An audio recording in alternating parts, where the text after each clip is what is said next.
I was just Googling something this morning, and the thing that popped up completely surprised me. Do you want to know what it is? The thing that popped up was, how do I make my living room awkward? Oh, I may have cried just a little bit because no one wants to make their living room awkward.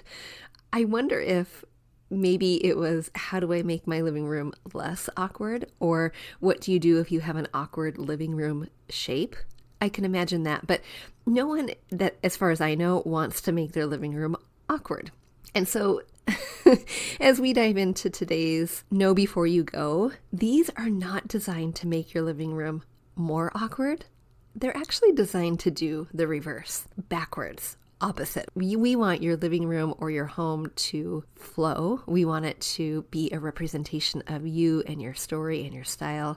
We want it to be easy. And we want you to reduce your overwhelm when you're going out and choosing the things that you need or you want to upgrade. So, are you ready for today's Know Before You Go? Today, it's all about coffee tables.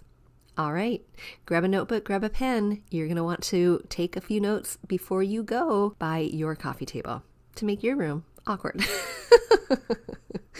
Oh dear. Okay, having too much fun already. I'll see you in a minute. Enjoy today's show. How many times have you found yourself at your favorite home decor store, browsing aimlessly for an item to spruce up your space, just to bring it home and then not quite like it? Or find that your effort didn't pay off the way that you imagined? That rug you bought, too big, too small, or too brown. And the curtains?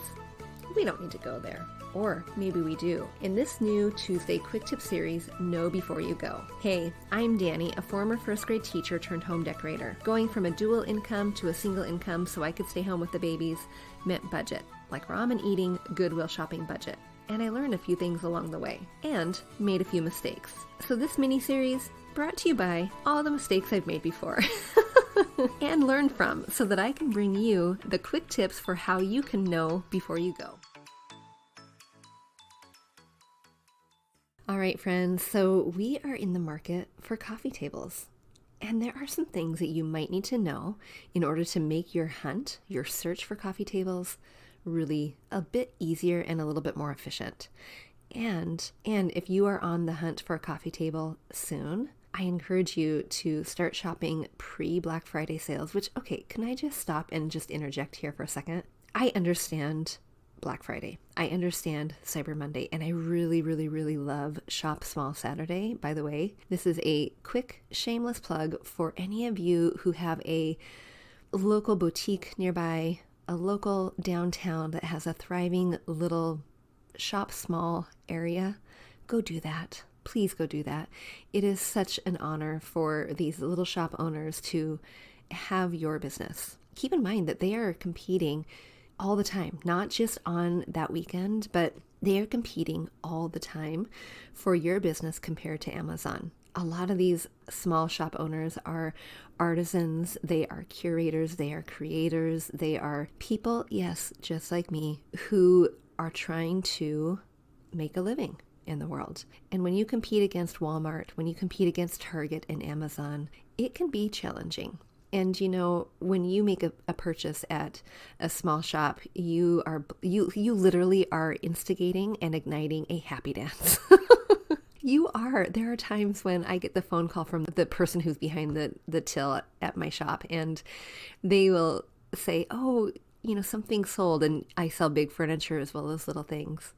Oh, something sold. And I will grin ear to ear the rest of the afternoon. It is a work of love, transforming these pieces into what I think are just magical ways to restore old pieces of furniture, bring them into a little bit of current times. And it is so much fun to curate the look and the style and to present it to the client, the shoppers, the customers, in a way that tells a story. Yes, even I, as I'm getting my shop ready, tell a story. And not everyone likes my story. That's okay. Not everyone likes my style. That's absolutely okay. But I want to tell that story well so that it really draws people in who are gravitating towards it. Anyway, all that to say, that's my little tangent. I was not prepared to talk about that today, but I just want to say, as the big shopping weekend approaches here in the United States, remember the small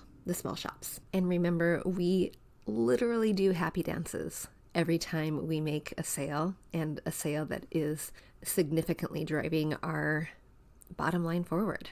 I don't know if that's the same at Walmart. I don't know if that's the same at Home Goods. They're probably happy. I don't know that they're doing happy dances. Okay, but I digress. And what I wanted to say is be mindful of Black Friday. There's going to be some really great sales for you to take advantage of, and keep that in mind as you listen to these tips for how to even choose a coffee table.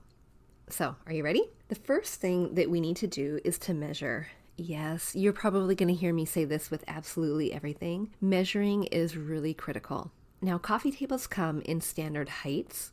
They're usually about 18 inches high. That's just a little bit lower than what the sofa seat would be, or the armchair seat would be. And it's a little lower intentionally, but they're standard about 18 inches. So you don't need to worry about how high to measure it, but you do need to worry, or not worry. We don't want you to worry. We do need you to think about how wide it is and how much space you have in between the sofa and the coffee table, and where that is in relation to your rug. Yes, we need to make sure that that puzzle piece fits together. Now, right now, I'm going to stop and say, if you do not know what size of area rug to get for your space, for your living room, I want you to go back to episode 114, and I talk all about how to know what the right size is and the tips for knowing before you go with area rugs. But with your coffee table, we want to make sure that, first of all, your area rug is anchoring where it needs to be, and that there's enough space for the diameter of your coffee table, if it's round, or the width of the coffee table, if it's rectangular. So if the coffee table that you're wanting to get sits on the area rug that you have, or that you're thinking about, and you have enough space in between the couch and the coffee table, and then there's just a little bit of area rug left over, maybe 8 inches from the coffee table edge to the edge of the area rug, guess what? Something is missized. Either the coffee table that you're choosing is too big, or the area rug is too small. In my living room, we have the area rug. We have a sectional sofa. We have the coffee table, and then I have probably about 36 inches from the edge of the coffee table to the edge of the area rug. We don't have chairs on the opposite edge of the coffee table because it leads right to the fireplace. So that is enough space. But if it was 6 inches left of area rug, 8 inches left, something would be amiss. Either the area rug is too small or the coffee table is too large. So be mindful of that. And one way you're going to know that is how much room you have from the sofa to the coffee table. You need to have about 18 inches. They say sometimes 12 to 18 inches. 12 feels a little bit short. If I'm trying to squeeze in to take a seat, I feel like I could bump my knee into the coffee table. I don't want to do that, but I do want to be able to comfortably sit down my water, sit down my coffee, or lean over and play a board game. So I do want to be mindful of being able to reach easily. So keep in mind around 18 inches is where the edge of the coffee table should land in relation to the sofa. And then look.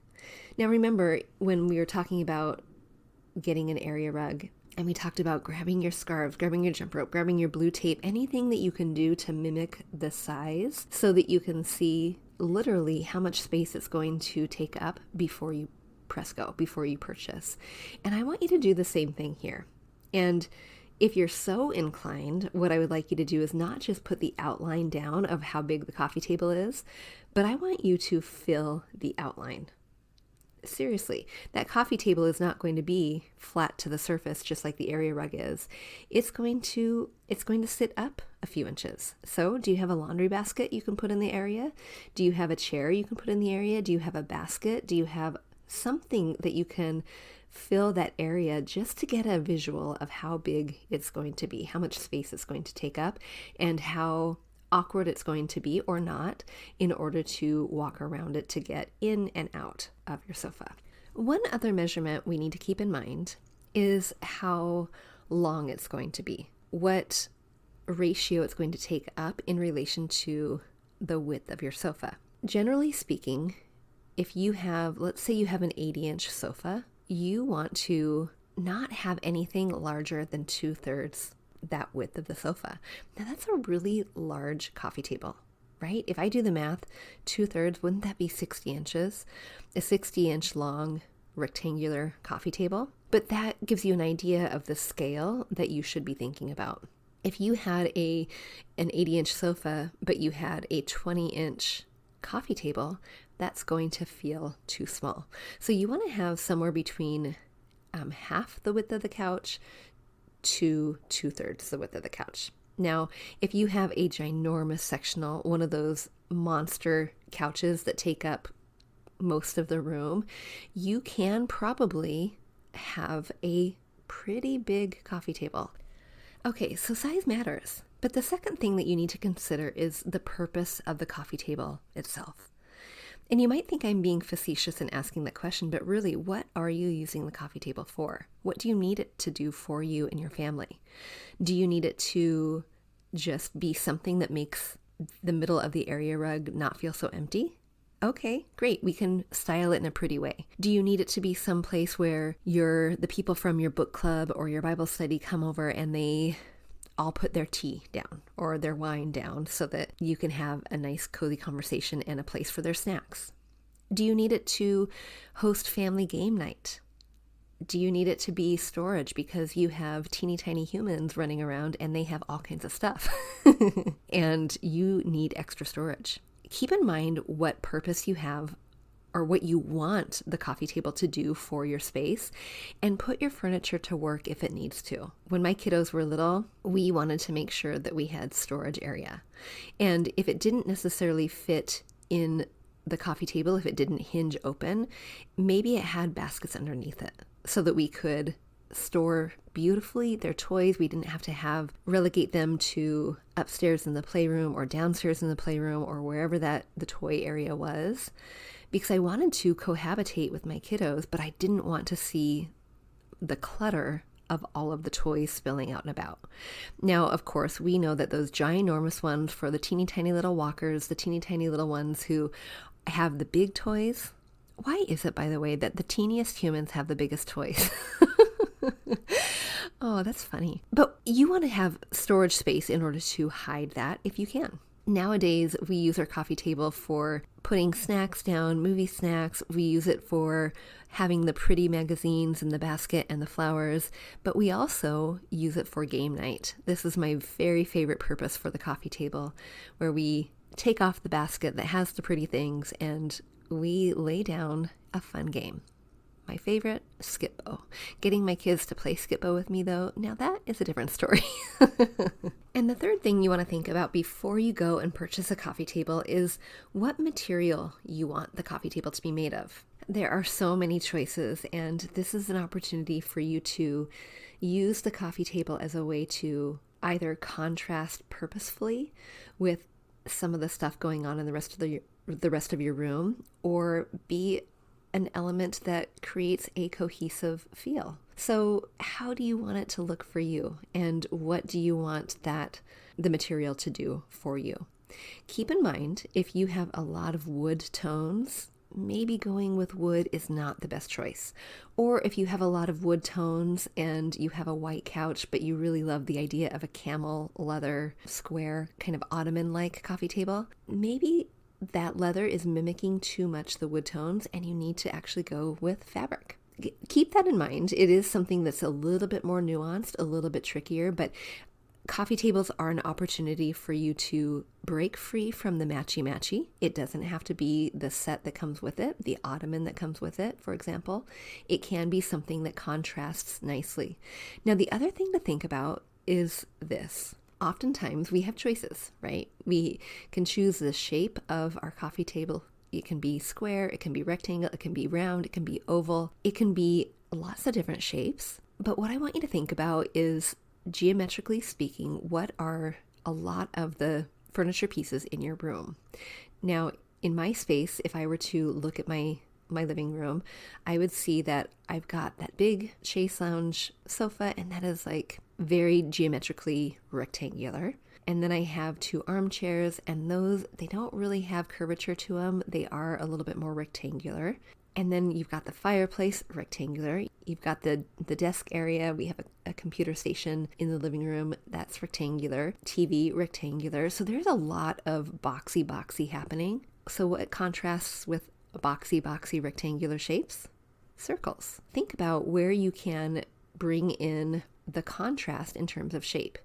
Now, could I go with a rectangular coffee table? I probably could, but I'm intentionally looking at the geometric figures within my space, and I'm specifically choosing one that contrasts with it so that my mind doesn't just see box. And maybe now your eyes are open to it and you're going to start looking at your room in terms of simple geometry. And if you haven't, I do want to encourage you to start viewing your space in those terms. It can really amplify and elevate the look of your space when you start just changing up the simple shapes. All right, friends, so to recap, 3 things that you should think about. Actually, we'll turn it into 4 things you should think about before you go shopping the Black Friday sales and choosing your coffee table. The first thing is measurements. Measurements matter, and not just the size of the coffee table, but how far it's going to sit out in your area rug space, how big it is in relation to your sofa. Measurements matter.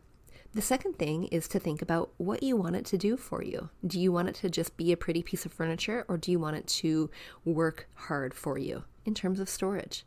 The third thing is to think about the material you'd like it to be, using this as an opportunity to either bring a piece of cohesiveness to your space or intentional contrasting. And I'm challenging you to tip number 4 to think about it in terms of geometry. Is this an opportunity for you to break up the shapes that you have mainly inhabiting your space and do something a little different? All right, friends, I hope you found that helpful. And before we go, I do want to ask you, are you curious what figandfarmathome is having as their Black Friday sale? Have you been eyeing a service or hoping that Design 101 pops back up again? Have you been browsing my online design academy and thinking, I kind of want to do that paint class, but maybe you're waiting for the opportunity to purchase during a sale? Okay, I have good news for you. This Friday, if you are on my newsletter list, you are going to be receiving a sneak peek at the figandfarmathome Black Friday sale. I'm spilling the beans. And then next week on the podcast, make sure you are subscribed so you don't miss out as I share what's happening at figandfarmathome during Black Friday. All right, friends, you will find all kinds of links in the show notes. Go pop there if you want to browse any of the things I just mentioned. See if there's something you can put in your stocking a little early this year. Until next time, I'll see you soon. Hey, real quick before you go, if you learned something new or found value in today's podcast, would you head over to iTunes to Fig and Farm at Home and leave a review and subscribe to the show? That would be awesome. And if you'd like to connect with my community of mamas who are learning to be intentional storytellers within their own homes, join us at bit.ly/Design 101 group. There's always more room at the table. See you soon.